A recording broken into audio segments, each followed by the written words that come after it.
Happy Monday, everyone. Welcome to another episode of Jim's Clueless. We have a guest you might be familiar with, a good friend of mine, founder of Realize Analytics, Nate Poorbaugh. Welcome. It's great to be back, Jim.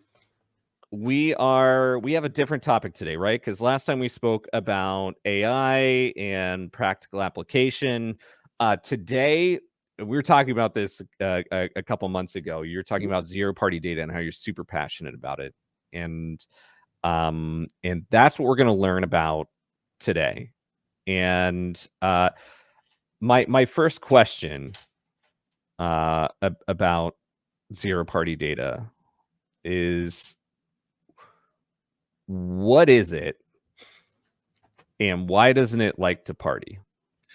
So zero-party data it's a term which sounds incredibly complex for something that's honestly really simple. It's the first type of data which we actually ever captured from users. It's information the user self-identifies about themselves. Back in the day, when you went onto a website, you would frequently have these preference centers pop up which said, here are the topics I'm interested in. That's zero-party data. And it's something which kind of fell a little bit out of favor because of how a poor implementation of collecting it can lead to a somewhat disjointed user experience, because no one liked those preference centers when you first get on a website any more than cookie banners. People just want to experience a site. But being able to collect that information allows you to action on it in a way which you know is accurate. If a user says they're interested in tech, if you feed them tech, you will never be wrong. If a user says they are a certain shoe size, showing them shoes in that size will never be wrong because they told you. And we're coming in real hot on this zero-party data. And I just, like, mentally, I'm really, man, we just jumped right into this. I want to know, when did we start giving it a name other than, like, personal information, personal preferences? I mean, because I feel like 10 years ago, I was just like, oh, we're just collecting preferences, like you said. But everyone's got to have a party, right? So there's zero party, first party, second party, and third party data. What's the so obviously zero party, it's like preferences and things that like users physically tell us that we're storing clearly. What are the other ones, like first party, second party, and third party? Yeah, of course. So first party data is something we're probably all familiar with. It's page tags. It's collecting data when a user uses the site. So-and-so clicked on this link, which had this title. It means we probably know these things. We can infer these things about someone. Second party data is when you're in partnership with an organization and sharing data with it. A lot of the time that can be with a MarTech organization like Adobe, Salesforce, Telium. Whenever you get data from a partnership like that, it can generally be considered second-party data. And third-party data is usually data that you buy from an external source. So it would be like a data co-op or identity spines like Merkle. It's data that you had no prior claim to. You had nothing to do with creating it, but you want to utilize it.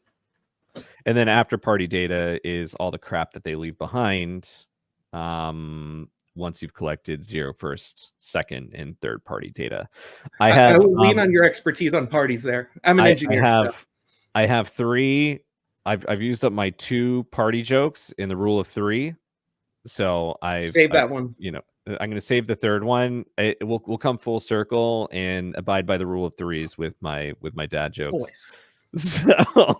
So why is so that makes a lot of sense in terms of differentiation, but why is like zero party data so cool? And when I Google it, why are people using the words like hype and stuff like that around zero party data, when to me it's just like, I don't know, I mean, it seems very kind of pedestrian. Yeah, of course. So imagine you just moved in across the street from me and I wanted to get to know you. I wanted to potentially have a friendship with you. There are a couple ways we could go about that. I could ask you about yourself and remember those things and include that in our interactions. And that's something where personalization would just mean I was listening. Yeah. to you.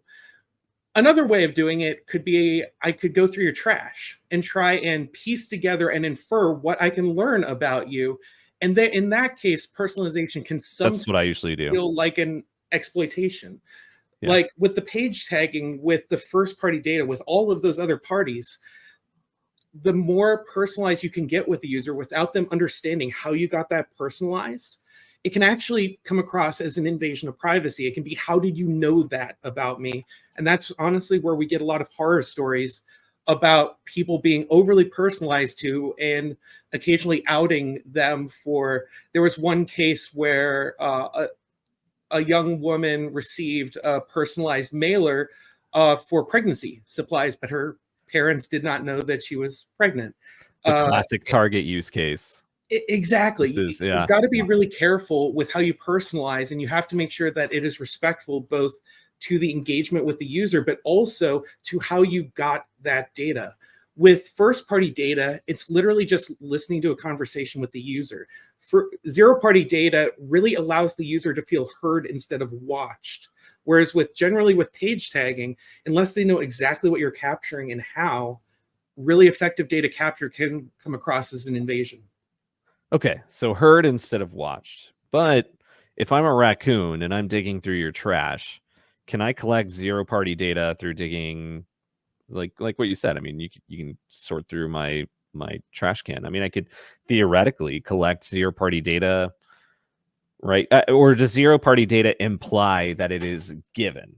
Yep, 100%. It Users are implies that giving it's me their given. trash. And there are so many ways for that to happen. There are so many ways you can even turn first party data into zero party data by, imagine you're on a website and you see the user has clicked on several links of a specific type. For example, if I run a shoe website and I see them click on this article about trail running, I see them go to the trail running section, I see them click into a trail running product. If I pop up a modal there, up until then, everything is first party data.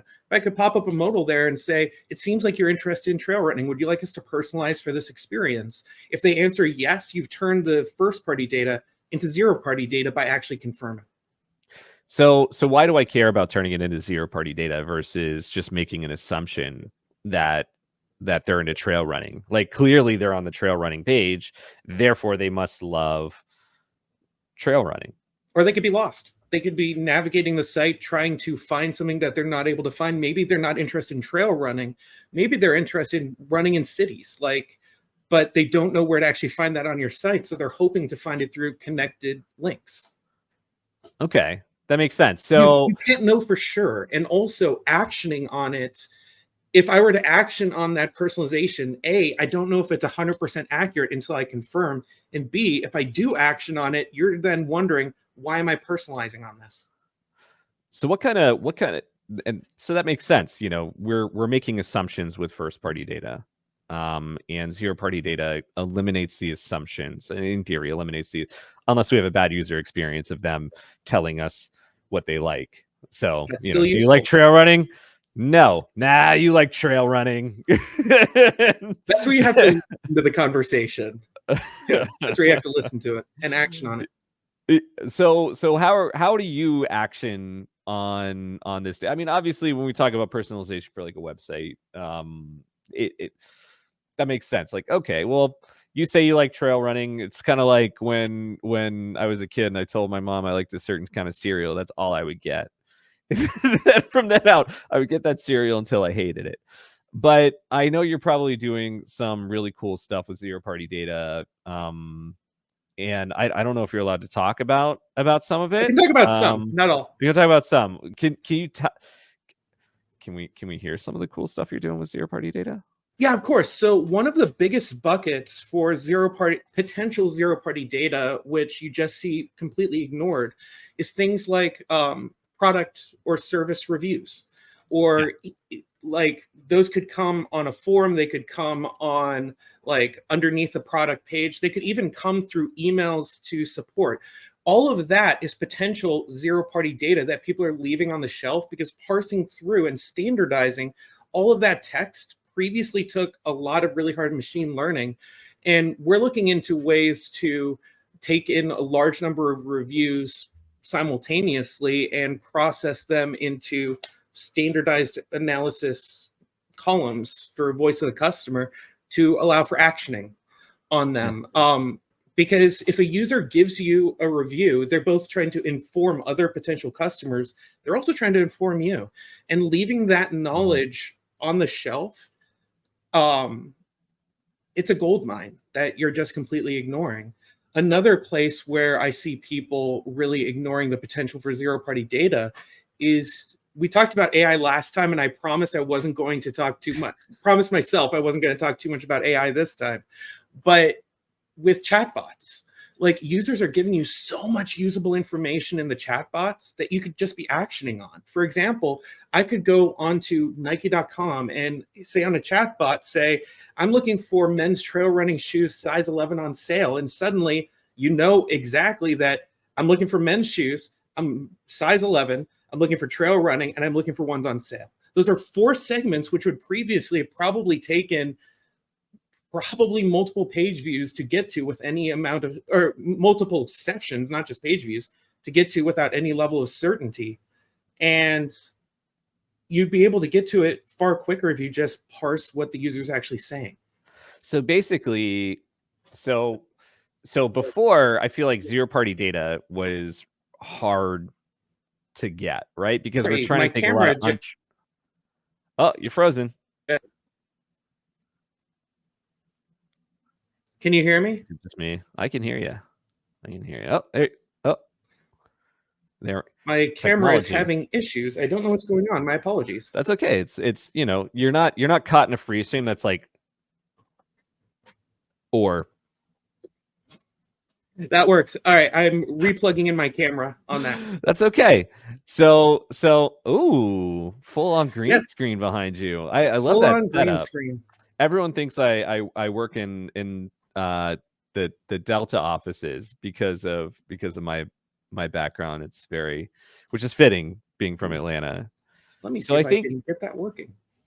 Oh, that's all right. You can put a T-Rex behind you. There we go. We are live, if you couldn't tell. I'm not going to edit this out for the YouTube. No, feel free. So, oh yeah, no, this is staying in. So it's zero-party data. It feels like we're working with a lot of unstructured data, right? And for those who are new to the structured versus unstructured, it's kind of like you fill out a review, right, for a product. It's like what Nate was talking about. You fill out a review for a product, and that has like words that aren't part of some kind of established like schema.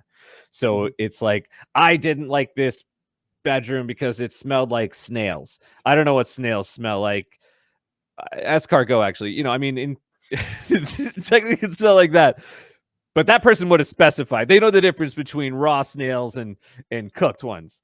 And then you can then parse through the data quickly. Like before, it would just take a person saying like, I wonder how many people are complaining about rooms smelling like snails, versus I'm going to think about this for a long time. You are kind of really into snails right now. I'm just going right into it.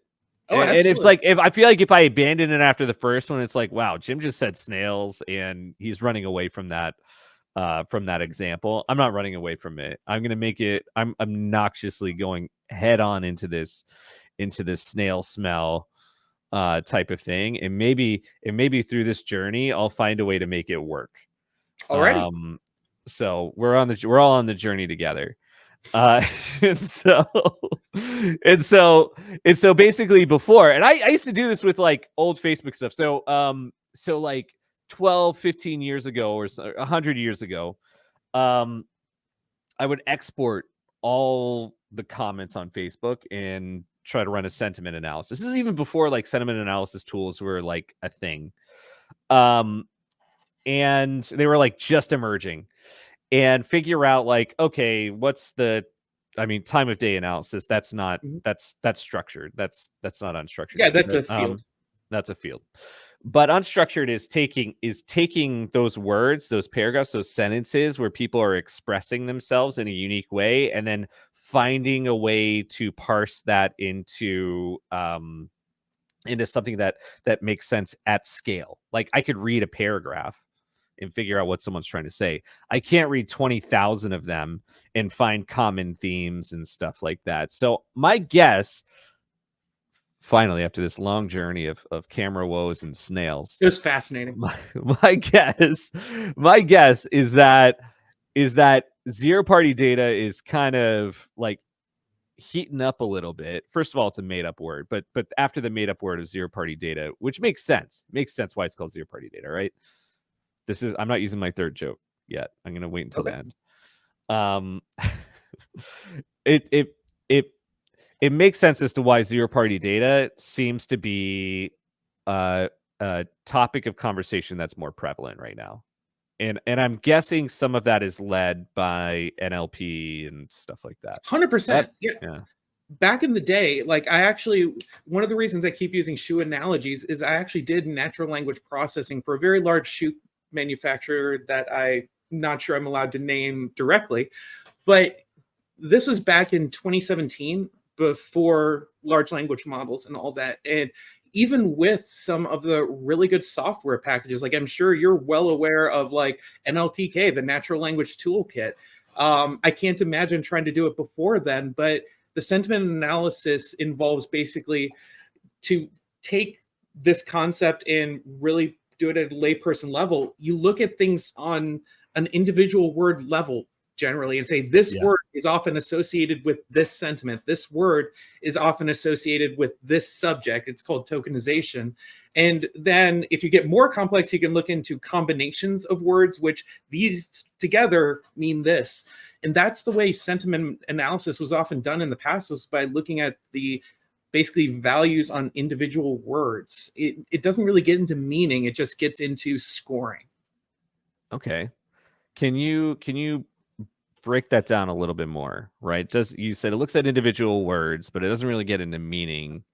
It scores it. What does that mean? It basically means for these tokens, they generally are related to a negative sentiment. Like, for example, a token could be bad experience or poor customer service, and you would populate basically dictionaries for different categories of words. And this is like way back in the day how it was done. It's way easier now. It reminds me of like word clouds in the old Kinda, sentiment analysis thing, and then word clouds, but adding a layer of negative sentiment word clouds, positive sentiment word clouds. Yeah, I have funny stories with executive word clouds, which I also probably shouldn't get into, and some of them involve profanity. But anyways. All of them involve profanities. We've all been there. It's like the little word that's hidden underneath the word the and next to the word whatever the brand name is.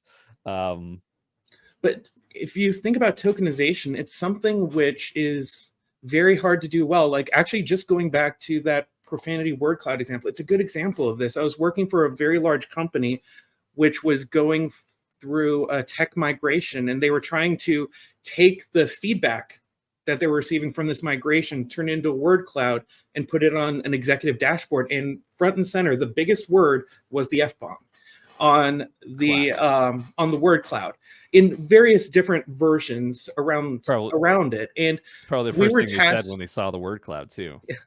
And we were tasked with figuring out how to mask all of the profane terms so they would never wind up on the word cloud. So we literally had to create a dictionary of about there's like 450, 500 profane terms, because you couldn't just take individual parts of words. Yeah. Like if you were to look for the alternative version of donkey, I'll do it in a PC way, that would appear in assessment, it would appear in assignment, it would appear in so many other words that if you were to mask just that word wherever it appeared, that wouldn't work. So you need to look at whole tokens in order to do that masking, which means you need to also look at variations, you need to look at misspellings, you need like all of this to just create a profanity filter. I essentially had to go onto 4chan and run a diff on it compared to traditional text in order to extract profane terms that I'd never even knew existed. But that sort of how do I get this job? How do I get this full-time job? That was one of the most bizarre meetings I've ever had. I had executives at a rather large company yelling the most profane things at me to test to see if it caught it. Fantastic. Boy. It was weird. I'm gonna move on to my next question because I had some silly questions that we wouldn't be able to answer here on the After on this, this stream. yes. After this, we could probably, After probably the talk after about party. the after party where we clean up all the crap that we left behind.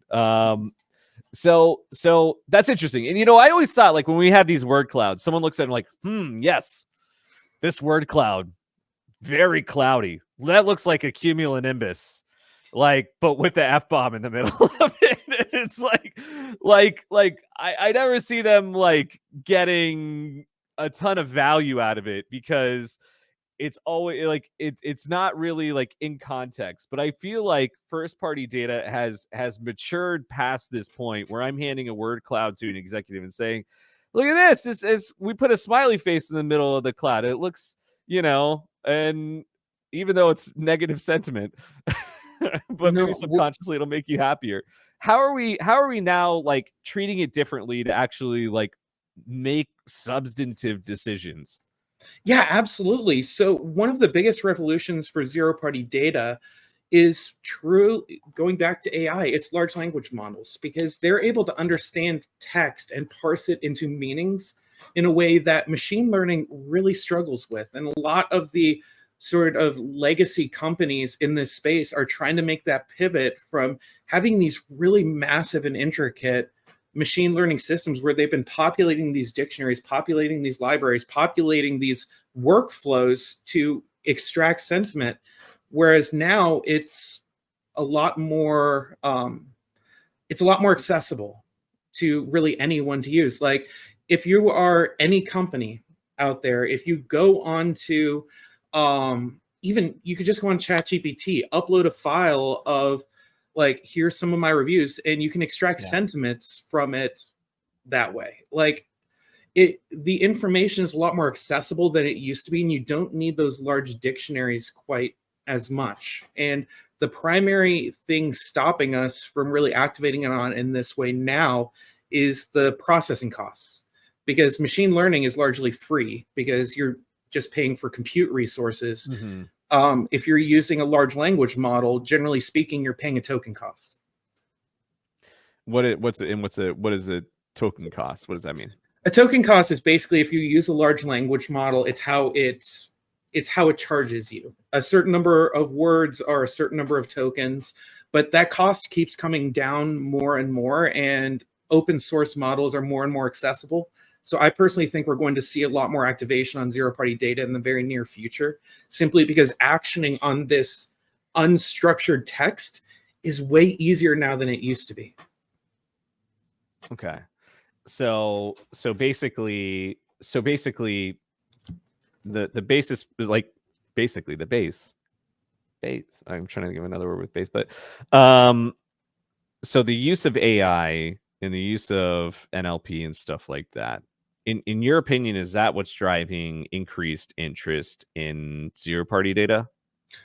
Privacy also is. Like, we've had a massive privacy push. We had GDPR, we had CCPA, we have all these regulations which are about protecting users from having their data used without their consent in ways they do not consent. It's why we see the cookie banners up constantly. And one of the places I could potentially even see zero party data taking a large step forward is right now on websites. You generally have accept all cookies, accept necessary cookies, accept no cookies when you log on.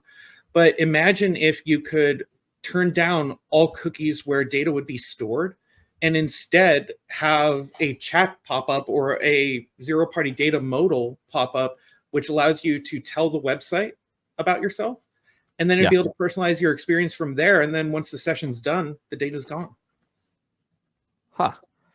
Okay. So you're storing data about a user only for that time box, because that's where they're seeing the benefit. Like, we went through a very large period of time where users were seen as a commodity to be mined, not a partner to be listened to. And zero party data is 100% putting the power back in the hands of the consumer in a way which will resonate with the modern consumer. Well, I think there's also, and you're talking about, I feel like that's a very optimistic take, because I try to be an optimist. No, and I appreciate that. I love that about you. And I feel like there's going to be another side to this, right? Where you're talking about a chat. If you're chatting with support and you're disclosing information in that chat, what I interpret as a one-on-one interaction with me and some agent somewhere, I might not know that this is information I'm disclosing in order for you to use it for personalization. Mhm. So what's interesting, and this isn't really a question as much as it is like a comment, is I feel like at some point there are diminishing returns to collecting this. We imply trust and we imply consent when we talk about zero party data collection, but I think there is a big gray area where we're going to see pushback, I think, on people who are disclosing their information willingly and not knowing that the company is taking that data and like processing it. 100%. Okay. And by the way, anyone who is on this stream, feel free to ask questions. You can comment in the LinkedIn Live, I think, chat, and we will put your question up if it doesn't include the F-bomb, and and answer it when it makes sense. But yeah, so I feel like there are diminishing returns to collecting how do I say, like, zero party data is cool and we can do it in a much better way now. I User trust is It's diminishing, as you've finicky. been saying. Yeah. It's nuancy, for lack of a better word. So I think the implication of zero party data, that someone has given you that data, I don't know if there needs to be like another layer of, hey, by the way, we're taking this data and we're going to remember this about you. No, that's not the way it needs to be done. It needs to be done with overt consent, especially for things like chat messages, like we're talking about with Yeah. support. This is a case where there would be like a consent box before the chat was even started saying approve approve allowing AI to help personalize or troubleshoot your case, something like that. There needs to be a consent for that 100%, because in general, while I guess you could see some cases where zero party data is collected without the user knowing, they are very rare, because in general, zero party data is defined by being given by the user. I'm actually wondering if collecting off of the chat would even count as zero party data, or if it would count as first party data, which was collected from a conversation. But I I don't could know. go down that rabbit hole. I think it's a semantic rabbit hole at that point. But you're 100% right. Like, user trust is eroding all It around us, especially is. as consumers learn more about what we're doing digitally. People are going to learn things about me today that I don't want them to learn about me necessarily, Oh, come on. because I am I I am in favor of of of obviously consent when it comes to personal information. When it comes to anonymous information, I can't identify you. Like, I can't pinpoint you. I'm not collecting your IP address or whatever. I don't feel like people should have to opt into that. Because if you're going to a store, like a public location, you're requesting files from a server. Like, my store is my front end. This is where people are going to start hating me. They're going to be like, Jim, you're a you charlatan. You are, in terms of anonymous information, I don't personally feel that consent. But I mean, like, a lot of people mistreat that. A lot of people mistreat it. And this is where like, when it comes to zero party data and the fuzzy definition of what constitutes zero party data, that's when it's kind of like, you know, It's sticky because if you have enough data points, even if something is anonymized, you can really identify who an individual is if you have enough Yeah. data. So I believe that every interaction digitally is a conversation and a partnership with the user. I believe that it flows better that way, and partnerships and conversations work better when all parties are informed as to exactly what's going on, how it's being used. Like for consent optimization, I've long been a proponent of how you ask is extremely important. For example, if this is a slightly crass example, I'm not sure if I gave it last time, but if you were going on a date with someone and you ask for consent at the start of the date with a written form, you're probably going to be turned down more often than not. But if you wait until you know about the person and then ask in a way which is personalized to them, you're going to see a higher success rate. I feel like if I had a website, I would wait until not on the homepage. I just wouldn't capture any information on the homepage. I would wait until the user clicked one or two layers in and then ask for consent in a personalized way, basically saying, would you allow us to collect information about you to personalize your experience? Here are the fields which we want to collect. Here's how we want to use them. And we would want your consent for us to do this in order to provide you with a better experience. If you're able to explain to the user the why should I give this to you? Data is free to the user. They're just paying for it with their identity, and respecting that identity is key. And they're realizing more and more how valuable that data is. I feel like most users don't really care. No, as long as you're being respectful, they don't care. Right. And it's a few companies out there that really like, yeah, we tell you what to do with it. It's in paragraph 25, line 18, and we show you exactly how we just say use what our you're data. collecting and why it's a benefit to the user. Like almost any user would want to have a personalized experience. Almost any user would want the relevant content to be surfaced more easily to them, so they don't need to look. So, so what do you think? What do you think companies? This is I don't even know how to ask this question properly. Like, so let me know if this is like the wrong question to ask. But what do you think companies should be doing, you know, with regards to collecting zero party data that they're not doing today? That they like you're sitting there, Nate, you're sitting there and you're saying, why the hell aren't companies doing this right now? Like you have all this data. Why the hell aren't you doing this? Like, why aren't you taking this extra, like, what is that thing that keeps you up at night? The main thing they need to do is just, they're so often collecting it, they're just not actioning on it. They're not utilizing it. They're not formatting in a way where it can really be used. Like I've seen a lot of companies have things like style quizzes. I've seen a lot of companies have like preference lists somewhere, or even filters on certain selections. Like there are so many ways to already action on the zero party data which you're being provided by your users. And then like there are so many ways to even translate the first party data you're getting into third party data. Like when I gave the example of the trail running, for example, it seems like you're interested in trail running. Would you like us to surface more content for this?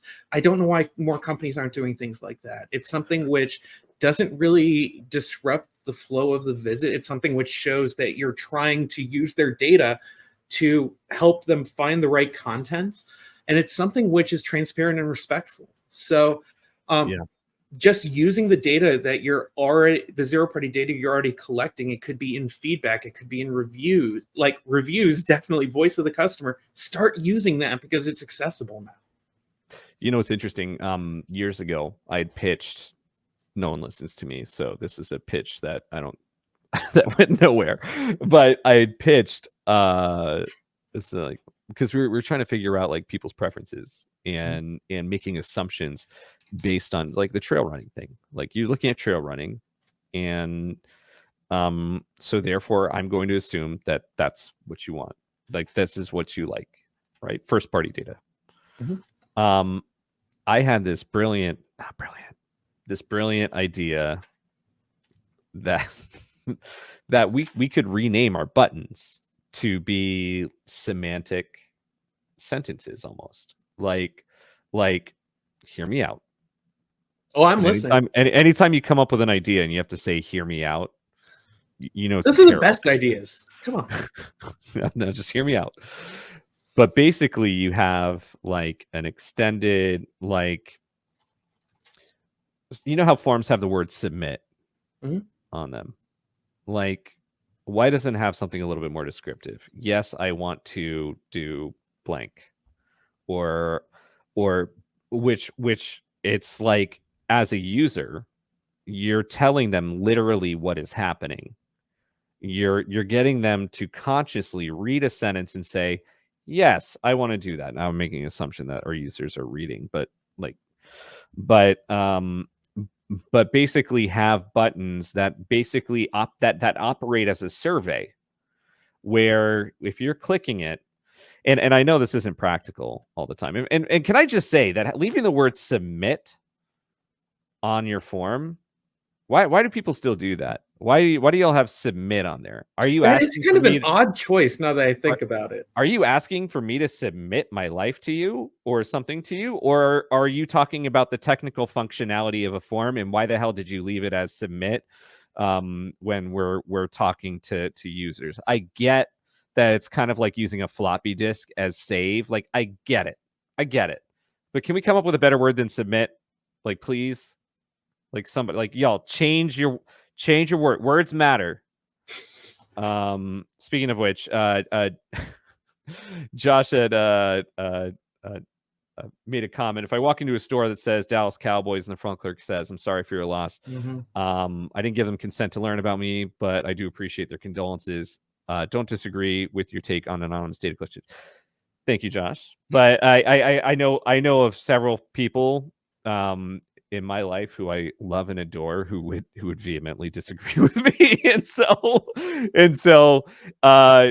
yeah, I think as analysts we are so close to how this data is used, and I think my friends are all ethical people, and because that's what I value in friends. That's why Nate's on here.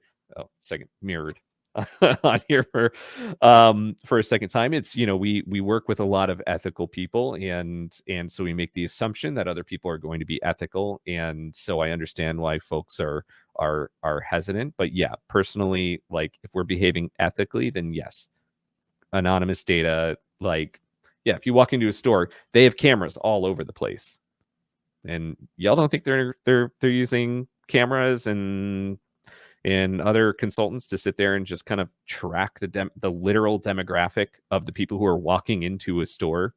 How is that more of consent than you going onto a website? And I don't agree with collecting data that is not disclosed, like personal information. So I think even tracking on a website is a lot lower touch. It's lower touch, or is it higher touch? I don't know. Whatever. Like, It'd be very integrated. it's a lot more ethical than some of the perceived to be a lot more ethical than data that's collected in like a department store. Gotta be careful though, because if you combine the data, anonymized data can become identifiable. Like, I had one situation where I cannot give much detail about this, but I connected 5 different data tables together and I found a major celebrity and where he lived, in order to show we need to anonymize this data more, because they felt like each database individually was anonymized enough. But they didn't realize that if you put them all together, you can really triangulate a lot. So that's where consent is so important to me, and the user just understanding that you are collecting this information. It's such a low lift, in my opinion, to just ask.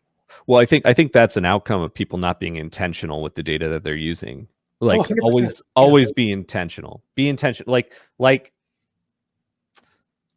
the way I do analytics implementations personally is I take a more of a minimalist approach. Let's see what we need.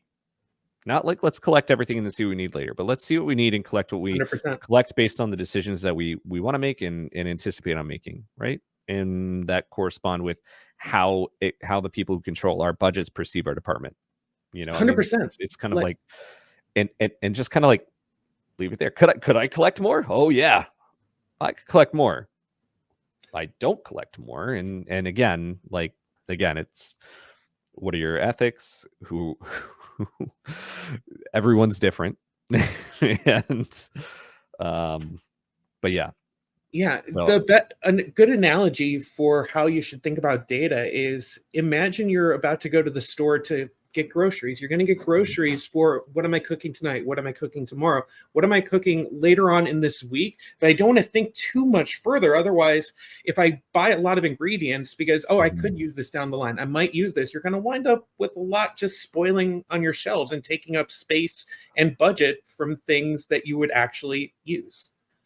yeah, And exactly. so many databases are so cluttered with information that really did not need to be captured. And that's also where you get these snowball implementations, which grow out of control, where you start double, triple, quadruple capturing the same field just with slightly different syntaxes, because you don't because this team doesn't realize that this team is already capturing it, and neither of them realize that it's already included in the base implementation. What do you think is a good strategy to implement governance with a level of governance with zero party data? Like, do I just store this information for forever, or and it's interesting because we've talked a lot about converting first party data to zero party data. In my brain, I'm like, what is this, like a ceremony? Like, I'm just like, congratulations, you've graduated into zero party data. Is it usually like stored somewhere else, or does it intermingle with first party data, and we just kind of like all know that it's zero party data? Or what does that mean? It depends how you use it. It depends how you store it. Data is data is data is data. And generally speaking, if I'm running a major company, a major enterprise, if I'm obviously probably going to be capturing my own information, correctly consented, because I actually do stand for that. I'm not a savage. I would obviously be capturing my own data. I would probably have second party data from like my logistical systems, like from my CRM, my customer data platform. I would have second party data from those. If I need more directed information, like if, say, the company involves qualifying leads, where for this individual, I need to know, are they actually qualified as a customer? I might need to look to an identity spine like Axiom or Merkle in order to buy third-party data from them. All of those would be commingled together, probably in like different, for Merkle and the like, those would probably be in different tables, but we'd be using all of them in conjunction. Otherwise, we would be wasting them. And siloing data based on the source is, like this sort of source, it doesn't really make sense. So why would zero party data be any different? You'd probably have like tables specifically for a voice of the customer table. You'd have a table for the raw reviews. You would have a table for customer feedback. You'd have a table for maybe the preference center. But in activation, data is data is data is data. Sure. It's just the zero party data is the most accurate out of any of them because it's the only one you're not guessing on. Yeah. That makes sense. We do have one hard-hitting question in chat from a Mr. Eric Richter. Garlic or no on your escargot? Garlic on everything if I'm working from home. It keeps the vampires away, so I'm always a fan of garlic. So that is a fantastic question. Thank you for that, Eric. Yeah, we had to come full circle with the snails. Of course. I always love a callback. You know that about me. Yeah, exactly. Well, what do you see, as we kind of wrap this up? I mean, what do you see, how do you see things evolving with zero party data? And that's kind of like such a broad and vague question of how do you see stuff happening with these things in an unspecified period of time, Nate? But yeah, but like, where do you see the most change, the most change happening, and what should people do tomorrow? I see the most change happening unless you are working for like a large MarTech company. Mhm. The primary place that zero party data is going to change for you is in how you process it and activate on it. Processing zero party Mhm. data is easier than it's ever been because you don't need those huge dictionaries, which we were talking about before. If you do need to do it, I would highly recommend the NLTK toolkit. I still use it for a lot of our applications to just pre-process, but Yeah. it's not as necessary anymore. You don't need to know coding as much anymore. Um, Well, so how I do you get see started with that? Like, what is that? Like, what's you mentioned an NLTK toolkit before, and um, NLTK natural is that language redundant? toolkit. NLTK toolkit. It's like No, National Language Toolkit I toolkit. just said toolkit at the end. It's the natural language toolkit. All right. What is like? How does someone get started on using that for a project with unstructured data? Like, how does that work? How does it work? Generally speaking, you need to be a masochist for a project like that because it is not fun. We're Um, analysts. We're all masochists. Go ahead. 100%, yeah. But you need to have a very specific view on what or idea on what exactly you want to be doing, what sort of processing you want to do, what sort of tokenization, what sort of dictionaries you need. But in general, that's not really necessary anymore, except for the very advanced use cases. Use large language models for zero party data. 100% use large language models. There are major martech companies, like one company which is doing something really cool with this is Telium. Actually, Yeah. they're pushing out something called the Moments API, which I'm a huge fan of, which is all about capturing and actioning on zero party data. We're seeing a lot more with the activation on it also because you're able to get to personalization so much faster. You're able to get to basically instantaneous personalization because you don't need to collect enough information. You don't need to go through their trash enough to have statistical significance on a guess. Is that a job title? Data raccoon? Dude, if it's not, it should be. That should literally be the name of a company. And if it does not already exist, hopefully it will after this. You heard it here first, folks. Data raccoon. You said something about moments, like, right? That it's like a feature or something like that. Moments API, yeah. What is that? It's something that they use to basically insert the capability to capture zero Who's party they? data. Like, first of all, who's Telium. they? Telium. Helium, Okay. they're a major Yeah. martech company. Mhm. They're in the same sort of vein as like Adobe, Salesforce, etc. They're a company that I've been a fan of for quite some time. And so they use this moments API, which sounds like you can reach someone in the moment. Is Exactly. that what it's supposed? Okay, cool. So you're basically like taking data and then immediately you're doing a thing because you have their preference. Kind of, yeah. I don't know too many of the full details of it because it's one of their newer Yeah. models. I heard about it at Digital Velocity earlier in the year, and it's something which I'm really a fan of this push into zero party data because regardless of if you think unconsented anonymized data is fine or not, consented zero party data is the highest quality source of data as long as you're not inconveniencing the user in getting it. Mhm. Cool. Okay. That's interesting. And any other cool tech that you're working with right now that helps with zero party data? NLTK, obviously. I mean, experiment with large language models. That's really Yeah. what the game changer is. Like, if you want help figuring out how to like action on it, like if you watch the last one, you know I don't do plugs or anything like that. But feel free to get in touch with me. I'd love to help you or your org figure out how to action on zero party data because it's fruit which is not just low hanging; it's rotting on the ground Yeah. in most cases. Well, tell us a little bit about Realize Analytics and some of the cool stuff you're working on. Yeah, so Realize Analytics, what we focus on is building solutions which are built for the unique landscape of your company instead of against it. We pride ourselves on bespoke solution architecture. We're currently in the process of coming out with some products which I'm pretty excited about, but my chief operating officer would smack me upside the head if I talked about too soon. But we're very excited about them. But in general, we're here to help you figure out how to navigate this new tech wave of AI in a way which fits your company instead of just trying to keep up with what everyone else is doing. Because it's the biggest tech wave since the internet. And when the internet was first released, all anyone tried to do was replace phone calls instead of imagining what is newly possible. We're here to help you imagine what's newly possible. That's great. And Thank you for before letting me do the plug. I'm not really a of course. sales guy at all, but I appreciate it. jumped right into zero party data when we started this thing, and I was like, I needed to give Nate a plug for Relays because y'all do some incredible stuff. Thank you.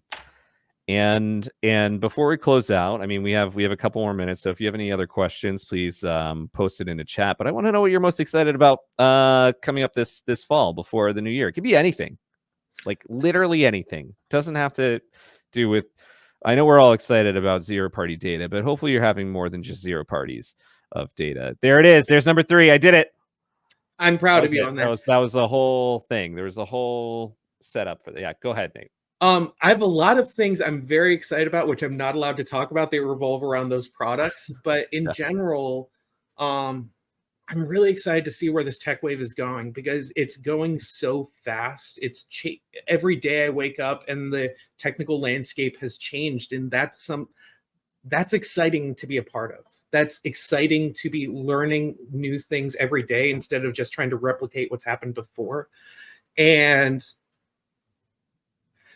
I'm not sure if it'll happen this fall, but some things I'm really excited about is how AI and tech is going to help with things like accessibility for people. One of the coolest videos I've seen of any use case for AI is they built these glasses for deaf people that it does automated transcriptions of every noise that's happening around them and transcriptions of conversations with people. It can even like help them on their pronunciation and stuff like that. It basically is replacing a sense using tech. That is fascinating to me. And there are other use cases for things like that with like earbuds for people who are blind in order to describe what's around them, stuff like that. Like tech for accessibility, the way it's going to democratize not just access to the world, but access to knowledge. Like just earlier this week, I had a session with the wife of a client who's a teacher, and I was basically helping her figure out how to use AI and lean into it instead of just banning its use in her classrooms. Because, for example, imagine you are doing a module on like Homer's Odyssey. In the past, you would have to be surface level on the sort of analysis you did because that's all a high schooler would be able to do. Now you can assign assignments like explore the way the individual words used in the original language affects the meaning of the text. Look into the culture of the time and understand what individual passages actually meant to the people in the time. Like you could even do very in-depth views or research into things like chiastic structures, which no high schooler would ever know what a chiastic structure is. The way AI is going to open up the world to people, that's why I founded Realize, was to engage in that. And one of the things I'm really looking forward to this fall is those sorts of mentorships with people like that teacher. I'm also mentoring a high school student right now in how to use AI to help with statistical research. And she went from looking on pretty surface level articles, because that's all she had access to she's reading articles from graduate level scientific articles, and she's parsing them using AI to understand the meaning behind them. That's fascinating. Yeah. That's fantastic. Really a real kind of a direct route to salience in the work that you do. You don't have to sift through as much of the